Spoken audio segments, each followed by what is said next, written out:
Very good morning to all. As I am discussing all the infectious disease on general medicine. So today we are going to discuss about HSV1 and HSV2. Okay. In oral pathology, I will be discussing about the herpes labialis. But in medicine, it is very important to know about HSV1 and HSV2. As well as the treatment on it, because it's a very common topic, as well as many a question comes from it.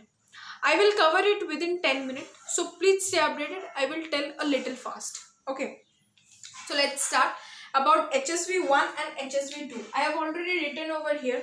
So HSV1, what is HSV1? HSV1 is associated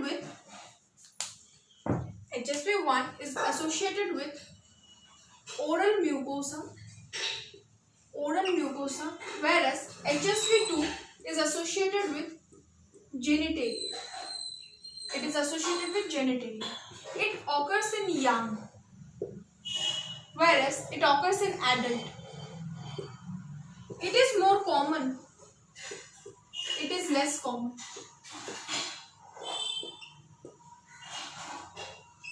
A very important concept is this. A very important concept. There are many differences, but 3 points is very important to remember into it. Okay. Now come to your HSV1. Other than this, the HSV1 is encephalitis. Okay. As well as in HSV1, it is acute gingivostomatitis. It is acute gingivostomatitis. Stomatitis means your epithelium of your oral mucosa. Okay. So acute gingivostomatitis. Whereas this is your genital herpes.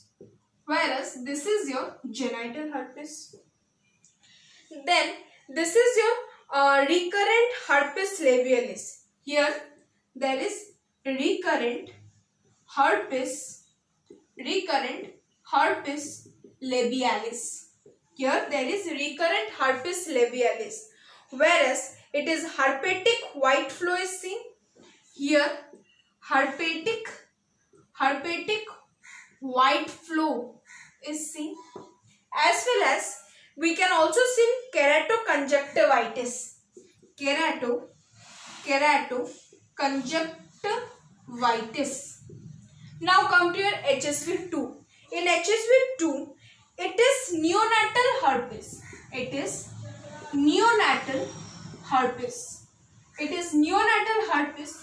Comes from mother. Okay.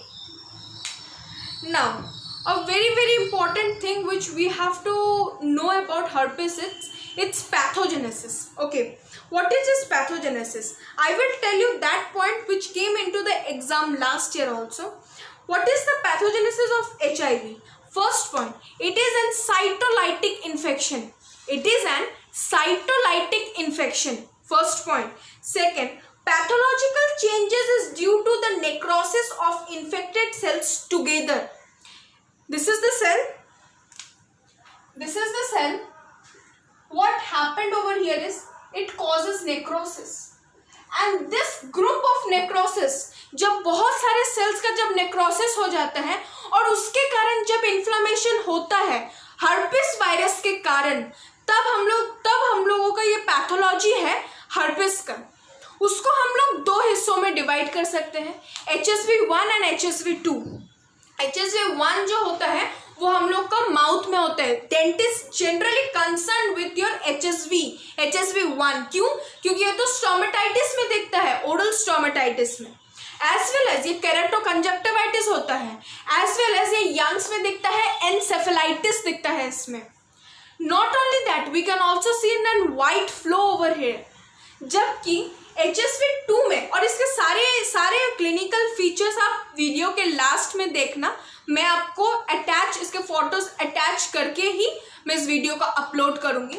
Now come to your HSV2 में क्या है? Genitalia. ठीक है, ये young में होता है, genitalia में होता है, सेक्सुअल इंटरकोर्स के कारण होता है। अगर किसी के कांटेक्ट में आ जाते हैं, एज वेल एज जेनेटिलियल हर्पिस होता है। इवन इसको हम लोग नियोनाटल में भी ये हम लोग का जा सकता है, क्योंकि मदर से ये हम लोगों का स्प्रेड हो रहा है। Okay, now come to your latency. इतना तो मैंने आपको HSV1 और HSV2 में बता दिया। अब आ जाते हैं हम लोग HSV1 का लेटेंसी, HSV2 का लेटेंसी, देन हम लोग इसका ट्रीटमेंट पढ़ेंगे, ठीक है। तो now come into your latency. ये रहता कहाँ है, ये बॉडी में रहता कहाँ है। My language in the video में वेरी लेमैन, ठीक है, बहुत ज़्यादा लेमैन वर्ड्स में यूज करती हूँ, but it's just for understanding, okay. Now coming to latency, body में ये रहता कहाँ है, ओके। HSV1, HSV2। HSV1 जो है वो हम लोगों का ट्राइजेमिनल गैंग्लियन में रहता है, जबकि HSV2 हम लोगों का सेवरल गैंग्लिया में ये हम लोगों का रहता है, okay. Now come to your reactivation, ठीक है। None to the several year herpes labialis या फिर कोल्ड सोर्स। देखो क्या होता है, रिकरेंट। सबसे पहले तो इतना याद रखो कि ये हम लोग को कॉमन उतना ज़्यादा रिकरेंट नहीं होता है, जबकि ये हम लोग को मंथली कॉमन होता है, जबकि ये हम लोग को उतना ज़्यादा भी नहीं होता है, मतलब मंथली तो नहीं होता है, विद इन अगर ईयर हो सकता है, अगर ईयर में कभी कभार ये हम लोगों का रिकरेंसी शो करता है, ठीक है। नाउ अब हम लोग इसमें टेस्ट कैसे करेंगे, इसमें हम लोग साइटोपैथोलॉजी करते हैं। इसमें हम लोग साइटोपैथोलॉजी करते हैं, ठीक है। तो साइटोपैथोलॉजी में क्या करते हैं, मैं आपको डायग्राम के साथ दिखाती हूँ। मान लो ये मेरा है म्यूकोसा, ठीक है। यहाँ पे मेरा एक इन्फ्लेमेशन हो रखा है, तो मैं क्या करूँगी, इस पूरे ग्राउंड एरिया के साथ इस पार्ट को मैं एक्सरसाइज करके निकाल दूँगी। इस पूरे पार्ट को मैं एक्सरसाइज करके मैं इसमें से इसको निकाल दूँगी, ठीक है। इसको क्या बोलते हैं, scraping obtained from the base of vesicles. Scraping obtained from the base of vesicle, ठीक है। ये हम लोग किस में करते हैं, साइटोपैथोलॉजी में करते हैं। ये मैंने इसलिए बताया क्योंकि जब मैं इसका टॉपिक जब मैं ओरल पैथोलॉजी में लूंगी तभी भी ये चीज आएगा, ओके। तो हम लोग ये चीज साइटोपैथोलॉजी में करते हैं। फिर हम लोग क्या करते हैं, इसमें 1% of aqueous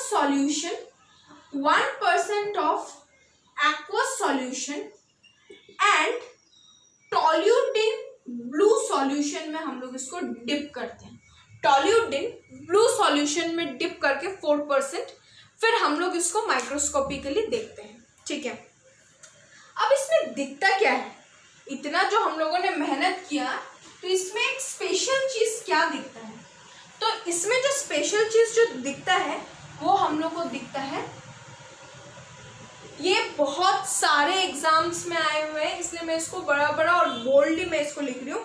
ये है हम लोग का सैंड सेल्स और गिम्सा स्टेनिंग। ये जो स्टेनिंग हम लोग करते हैं इसको हम लोग बोलते हैं Giemsa staining. Very important on your herpes, okay. Now come to your treatment. अब हम लोग इसका ट्रीटमेंट कैसे करते हैं, भाई वायरल है ये, ठीक है। तो वायरल है तो स्प्रेड तो होना ही है, ठीक है। तो हम लोग सबसे पहले तो आइसोलेट करेंगे, किसी के भी कांटेक्ट में नहीं आने देंगे। और सबसे इंपॉर्टेंट पार्ट पता क्या है, हर्पिस अगर बॉडी में एक बार आ जाता है ना, कोई भी virus, it never go out to your body, it always resides in your body. तो वायरल का कोई भी ट्रीटमेंट नहीं होता है, हम लोग उसको सिम्टोमेटिकली उसको रिलीव कर सकते हैं for the time of period कि वो लैटेंसी में चला जाए, okay. And you can recurrent again and again, okay. So now come into your treatment. किसका ट्रीटमेंट क्या है, acyclovir, very common, acyclovir very common in herpes. Second, Valsartan Okay, it is also very important, but not like acyclovir. Now,